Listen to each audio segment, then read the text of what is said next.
ஆயிரத்தில் ஒருவன் எம்ஜிஆர் மாதிரி வந்து என்ன காப்பாத்திட்டீங்க. ஆனா இப்ப அடிமைப்பட்டு எம்ஜிஆர் மாதிரி ஆயிட்டதே. யார் நீங்க? நான் ஒரு ராஜ பரம்பரை. ஒரு கேஸ் விஷயமா அட்வொகேட் மாதவனை பார்க்க வந்தேன். ஓ, அட்வொகேட் மாதவன். அவர் எங்க அண்ணன்? அண்ணனா? அட்வொகேட் வீட்டுல ஒரு அழகான அரசியல் குமரியா அமைக்கிற வேண்டும். அப்பா அண்ணனை தேடி கேஸ் விஷயமா யாரோ வந்திருக்காங்க. மாதவனை தேடி கேஸ் வீட்டுக்கே வந்தா என்னத்தை கீழே தேடிக்கிட்டே இருக்கீங்க? எதையும் தேடல சார். முதுகு பிடிச்சிக்கிச்சு.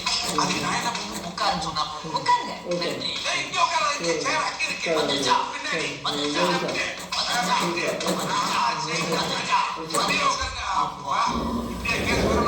ஆமா உங்க பேர் என்ன? நான் ஒரு ராஜ பரம்பரை. ராஜாதி ராஜன், ராஜ குலோத்துங்க, ராஜ பாண்டிய, ராஜ கம்பீர. அட மன்சூர் அலிகான் நடிச்ச படம் அதுல நீங்க நடிச்சிருக்கீங்களா? அது இல்லைங்க. இது எங்க தாத்தாவோட பேர். அதை நான் சொல்லி முடிக்கல. அப்போ உங்க பேரு? சீமா சேரன் செங்குட்டுவ தொண்டை மண்டை. சும்மா இருக்க. என் பையனை கூப்பிடுறேன். மாதவா மாதவா மாதவா. கோர்ட்ல டவாலியா இருந்தீங்களா? ராஜ பரம்பரை இல்லையா? கரெக்டா கண்டுபிடிச்சிட்டாரு. இதப்பா கூப்பிட்டீங்களா? வணக்கம் மாதவன். வந்துச்சா வந்துச்சா அப்படியே உட்கார்ச்சா அப்படியே வந்துச்சா. உன்னை பார்க்க வந்திருக்கேன். என்ன விஷயம்? சீமா சேரன் வேற மட்டும் கேட்காத. ரொம்ப நீளம். நீங்க சுருக்கி மணிமாறன்னு கூப்பிடுங்க. சரிங்க மிஸ்டர் மணிமாறன். என்ன பிரச்சனை? அந்த காலத்துல எங்க தாத்தா சாட்டு வண்டிய நகர்வலம் செய்யும் போது எங்கெல்லாம் குதிரை ஓய்வெடுக்க இருந்துச்சோ அங்கெல்லாம் ஒரு சின்ன வீடு செட்டப் பண்ணிட்டாங்க. அதனுடைய வினைப்பு இப்ப 35 குழந்தைங்க. எல்லாம் பெருசாகி எங்க சொத்து மீறி கேஸ் போட்டுச்சு. அதனால எங்களுக்கு சொந்தமான ஒரு அரண்மனைக்கு கோச்சுக்காரங்க சீல் வச்சுட்டாங்க. ஆனா அதனுடைய உண்மையான வாரிசு நான் தான். நீங்க தான் எப்படியா ஒரு ஆடி வாதாடி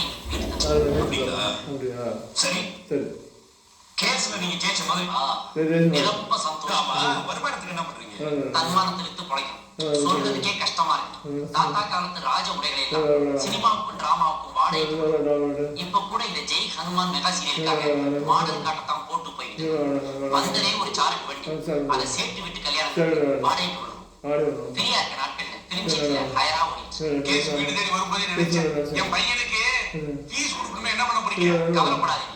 அரண்மனை கைக்கு வந்த உடனே உங்களுக்கு அது ஒரு கதவை குடுங்கி ஃபீஸை கொடுத்துருக்கேன். காஃபி சாப்பிடுங்க.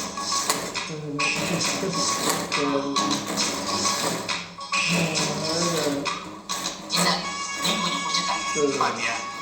ராஜ பரம்பரை என்ன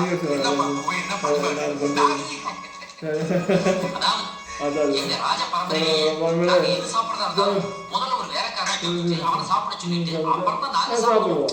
ஏன்னா அவன் சாகலைன்னா